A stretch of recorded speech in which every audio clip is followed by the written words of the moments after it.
Hello there. In this video I'm going to give you a walkthrough of some of the new features coming in the 2.0 firmware for the QVL. First up, let's talk about the UI reorg. So everything's been flattened out quite a bit. For each of the 4 buttons, if you push one, you get to the main edit page for that LFO. So for button 1, LFO 1, button 2, LFO 2, and so on. If you push the button again, you're now on the output page for that matching outputs 1 through 4, and then the modulation page, and there are 4 of these as well.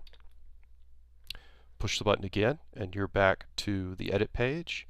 If you push and hold the first button, it will take you back to the performance page where you have your macro performance controls.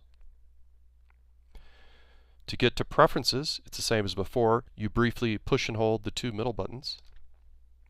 And now we're on the save preset, load preset page, and so forth. If we press this 3rd button, we're now on the first preferences page, and then push again, we're on the 2nd preferences page. Push again, we're back to the preset page. We can also use button 2 to back up through these, and push button 1 to exit. Now to get to the envelopes, push buttons 1 and 2 for envelope A, and you can push the 2nd button to get to the custom settings for the performance page, as well as the reset settings. In particular, this also has the EG1 trigger setup is here. That will come back a little bit later. Button 1 to exit. Same thing for the B envelope. Push buttons 3 and 4 together briefly. And now we have envelope B, custom B, and the reset for the BSAT items. And again, we can use these buttons to navigate through the pages. Button 1 to exit again, and then back in preferences and preset preferences, sorry.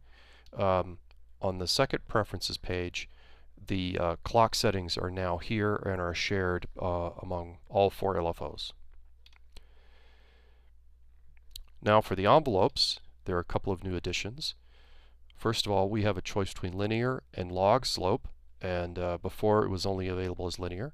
And in addition to attack release and attack sustain release, we now have a full ADSR available, and the readarts are calibrated from 1 millisecond up to 1.5 seconds. And then again, to set up the trigger for those, that's on the reset page. So I can say if I want EG1 triggered from gate 1, I would just set it to be there. And then on the output side, I pick any output and I choose as the source, say envelope A. And since it's being triggered from the output of LFO2, when I go back to the main page, I can see it's already being output. I can go in here and let's say I just want to attack release with a short attack and a moderate release. There we go.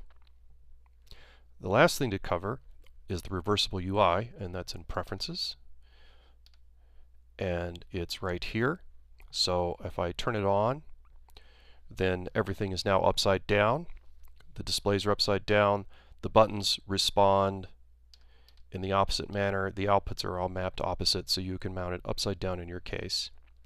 Fortunately, to get to presets, it's the same center combination, and it just kind of takes a little practice if you need to turn it back off when you're in the other mounting mode.